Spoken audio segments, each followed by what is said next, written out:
Chers amis, quand on regarde l'état de nos lacs et de nos rivières en cet été pluvieux, on se dit que l'eau n'est vraiment pas ce qui va nous manquer tout prochainement, a priori.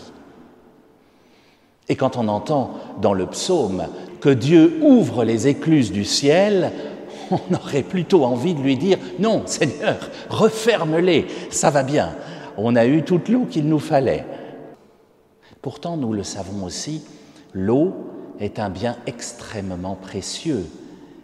Et ce bien manque cruellement dans certains pays, même si, ici, dans nos montagnes, elle coule de source, jour après jour, gratuitement, grâce à la création. Ce bien qui coule jour après jour gratuitement me rappelle notre première lecture, l'Exode, avec, vous l'avez entendu, cette nourriture, la manne, qui tombait du ciel jour après jour, gratuitement. Et la première lecture nous le rappelait, le psaume surenchérissait encore, c'est une nourriture non seulement venue du ciel, mais venue de Dieu. Et dans l'Évangile que nous venons de réentendre, on rappelle à Jésus cet épisode en lui disant « Et toi alors ? Est-ce que tu es plus fort que le Dieu de nos pères ? Qu'est-ce que tu vas nous faire comme signe ? Tu vas aussi nous donner une nourriture gratuite comme ça ?» Jésus fait beaucoup mieux. Il leur dit « Cette nourriture, la manne, elle venait de Dieu, c'était le pain de vie. Eh bien désormais, le pain de vie, c'est moi. » Ça, c'est quand même un peu plus fort, hein, évidemment. C'est Jésus, le pain de vie, venu du ciel. Et pour nous, ça signifie quelque chose de vertigineux, mais on y est tellement habitué qu'on aurait tendance à ne plus y faire attention. Le pain de vie, Jésus, nous le recevons quand nous le voulons, gratuitement, à chaque messe. Où que nous soyons dans le monde, on peut rentrer dans une église à l'heure de la messe et recevoir gratuitement Jésus lui-même, en nous. Je ne sais pas, chers amis, si vous connaissez une autre religion dans le monde qui vous donne à manger son Dieu gratuitement tous les jours, où que vous soyez. Moi, je n'en connais aucune autre. C'est tellement vertigineux qu'on a tendance à s'y habituer.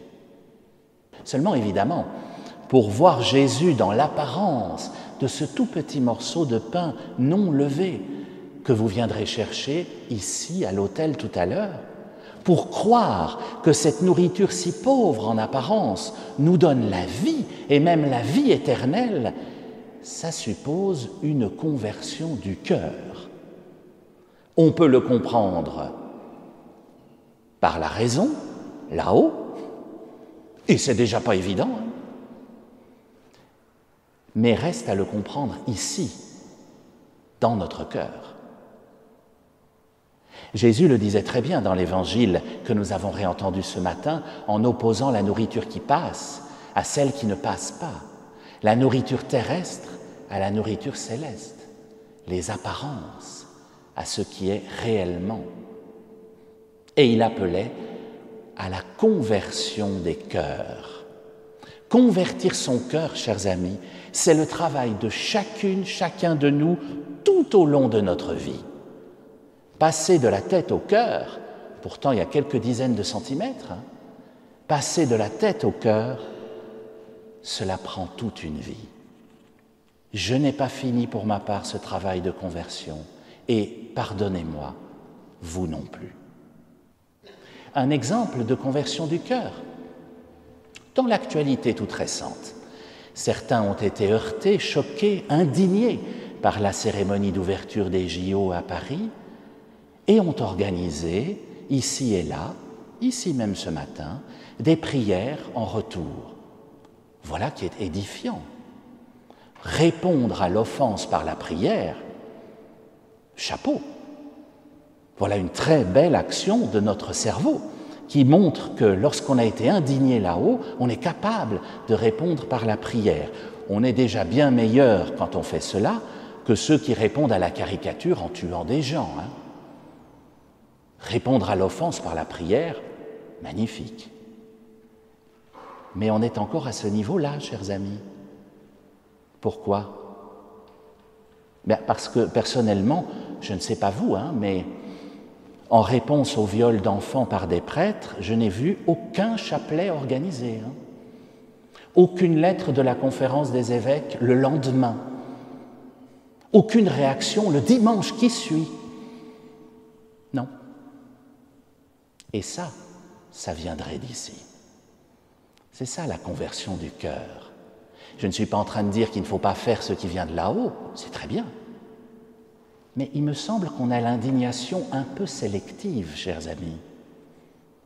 Si nous sommes incapables d'organiser aussi rapidement des prières de réparation pour des enfants dont la vie entière a été bafouée, il me semble qu'on n'est pas encore tout à fait passé de là à là, de la tête au cœur. Et c'est à cela qu'appelait Paul aussi dans notre deuxième lecture, cet extrait de la lettre aux Éphésiens que nous avons entendu. Paul nous demandait de revêtir l'homme nouveau. Qu'est-ce que ça veut dire ? Ça veut dire s'habiller le cœur, pas seulement le corps, passer au-delà des apparences.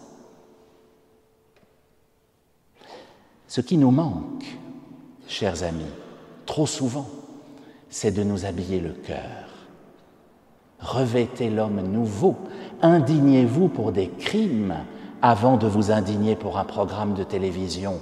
C'est bien déjà de le faire pour l'un, mais il ne faut pas oublier de le faire pour l'autre.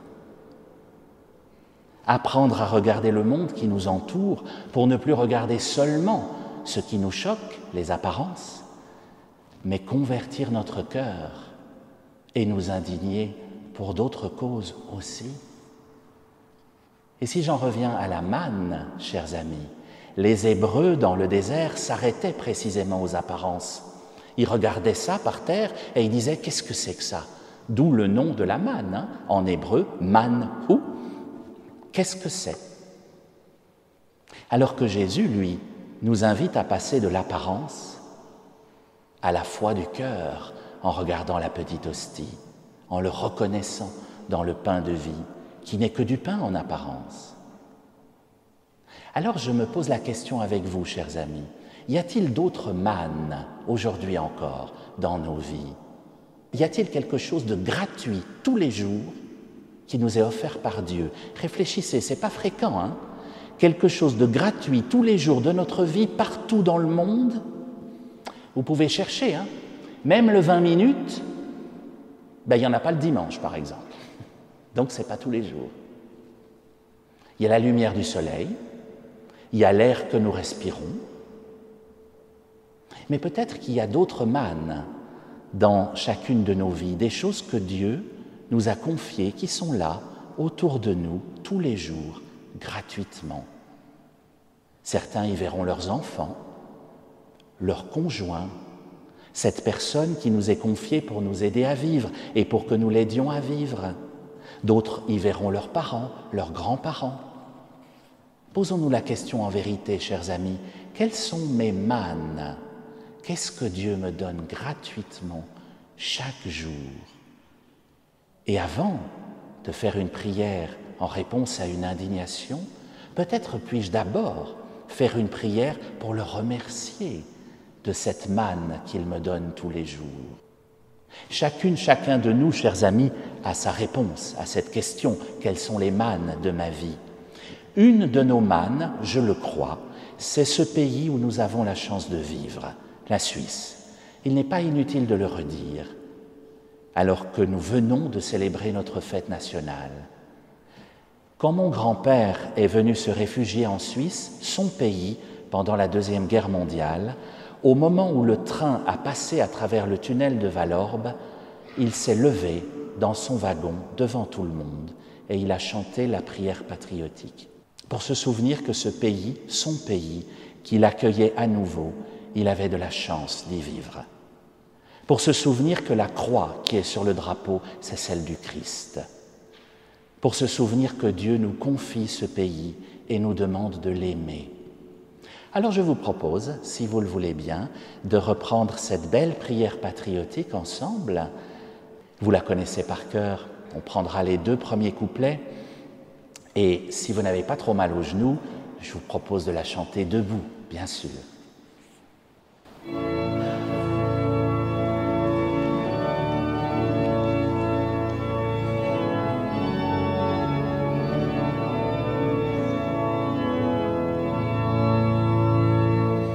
Seigneur, accorde ton secours au beau pays que mon cœur aime, celui que j'aimerai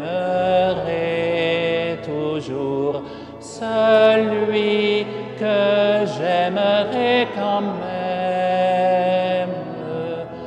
Tu m'as dit d'aimer et j'obéis, mon Dieu protège mon pays.